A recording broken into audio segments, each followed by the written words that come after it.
Back when I was a senior in high school, I used to date this guy named Tyler.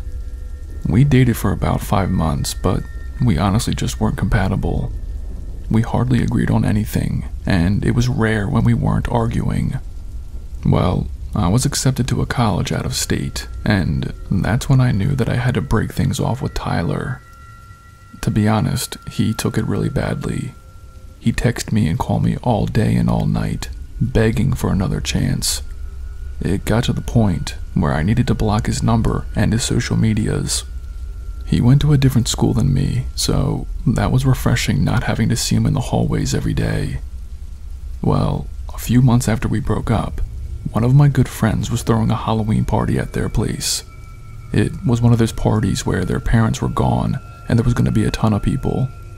I went dressed as Alice from Alice in Wonderland. It was actually a great party. Everybody was dressed in costumes and just having fun. That was until I noticed I was being watched. There was somebody dressed at the party as Michael Myers, like the car mechanic suit with the mask and everything. But what was weird, I would notice this guy glaring at me from across the room. I'd be talking to a group of my friends, and I'd look over and see him standing alone in a corner, just looking at me. I started to ask some of my friends who was dressed as Michael Myers. They didn't seem to know or care because they were getting tipsy and had other things that they wanted to talk about. That's when I had to go to the bathroom. It was at the end of the hallway, where it was less noisy, and I found that to be very relieving. As I was doing my business, the bathroom door knob started to jiggle. I called out that I was in here and that I'll be done soon. The doorknob started to shake even more at this point. I yelled out again that I'm in here and I'll be out in a second. It got quiet, and I thought whoever was out there heard me and stopped. But just as I was washing my hands, the door burst open. Like it splintered off its hinges. Terrified, I looked at who did this, and standing there was that dude in the Michael Myers mask. I didn't have a second to react or anything when he wrapped his hands around my throat. I started kicking and screaming and making as much noise as possible. This dude was very strong. I was able to yank off his mask in the middle of the struggle and saw his face, which made the situation that much worse. It was my ex-boyfriend Tyler. I could smell the alcohol in his breath. He was panting hard and using all his might to strangle me. I literally thought in that moment that I was going to die here in that bathroom. But a few of the partygoers heard the commotion, saw Tyler trying to strangle me, and instantly tackled him to the ground. Like, these guys really did a number on him. They held him down until the police came. He was arrested for assault. I now have a restraining order on him, and I haven't seen him since Halloween night.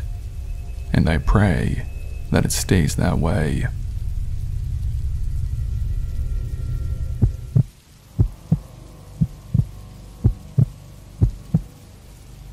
Not too long ago, I dated this guy Richard for a few months in the summertime.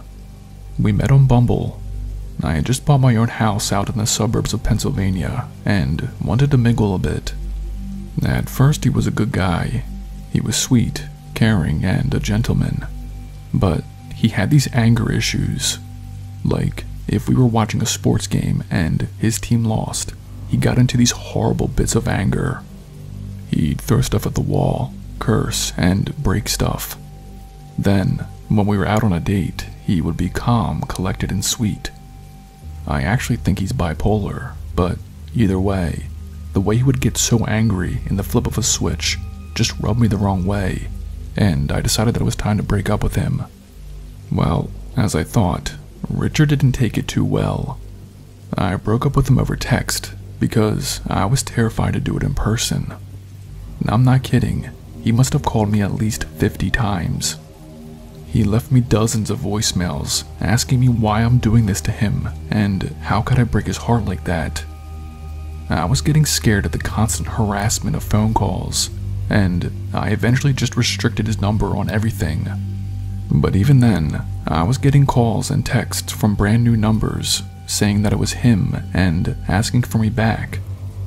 I was getting really worried now that he was actually getting new numbers just to try to talk to me. And then, one day, it just stopped. No more calls, no more texts. I was starting to think that he was taking the hint and moving on from me. But I was wrong. About a month had gone by, and I hadn't heard anything from Richard.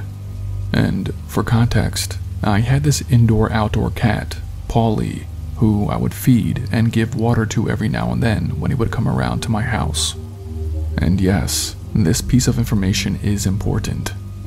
Well, just as much as I hadn't heard from Richard for a month, I also hadn't seen Paulie in a month. But like I said, he was an indoor-outdoor cat, so sometimes he would wander around for days before he came back to me, but never over a month. Well, I was getting into my car early Sunday morning to head over to St. Mary's Church.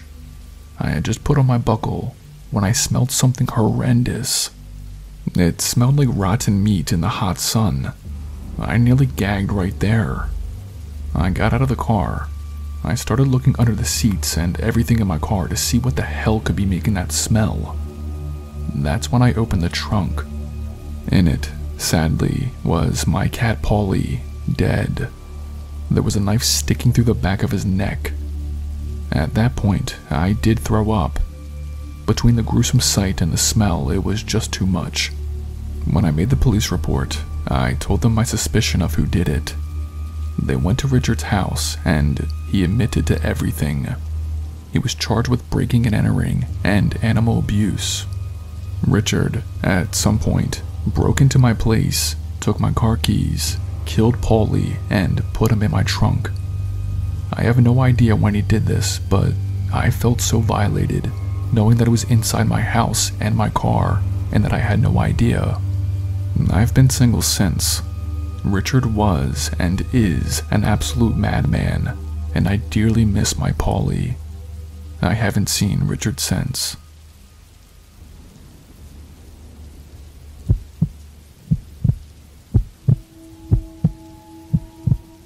Last year, me and my boyfriend Thomas broke up. Honestly, my feelings for him just faded away. He was a good guy, but he wasn't ambitious and never really wanted to do anything. Well, when we broke up, he took it pretty badly.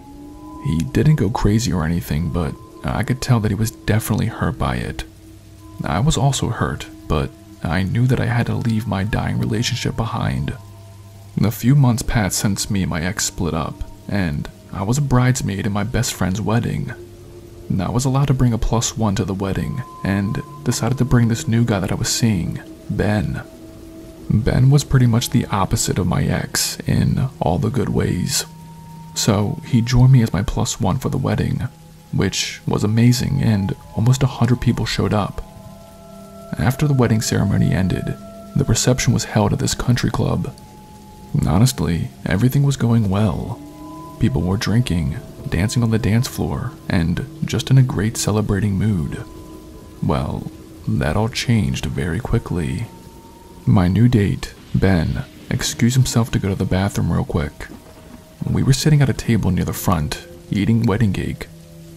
I was looking out at the celebration of people when I noticed my ex-boyfriend Thomas walk in. I had to do a double take because I couldn't believe that it was him. He was very visible to see because he stood out like a sore thumb. Everyone else was dressed in suits and dresses. Thomas walked in sweatpants and a baggy hoodie. I tried to avoid eye contact with him, wondering why the hell he was at my best friend's wedding reception when he saw me. The look he had in his eyes was horrific. He locked eyes with me and then started walking directly towards me. I heard some people in the reception start saying, "Who's this guy?" But Thomas walked straight past them and up to me. Before I could utter a single word, Thomas reached into his baggy hoodie and pulled something out. It was a gun. I remember there were terrifying screams. He aimed it at my head and pulled the trigger. I heard it click, and Thomas looked at it confusingly. Then he was tackled to the ground by Ben. A bunch of other people helped tackle him and grab the gun from him. It was a huge commotion. I remember that I had such adrenaline in me that by the time the police came to the reception to arrest Thomas, I just collapsed into Ben's shoulders and cried my eyes out. I nearly died at the hands of my ex, and my best friend's wedding day was absolutely ruined. She says she doesn't blame me, but I feel utterly horrible about what happened. The gun Thomas tried to shoot me with ended up jamming. I don't know if I have a guardian angel or whatever, but I can't even express how grateful I am to be alive. It's like I have a new lease on life now. As I currently write this, I am still with Ben, and I hope that he proposes to me soon. He's an amazing man. And as for Thomas, he's in jail for attempted murder, and I pray to God that he never gets out.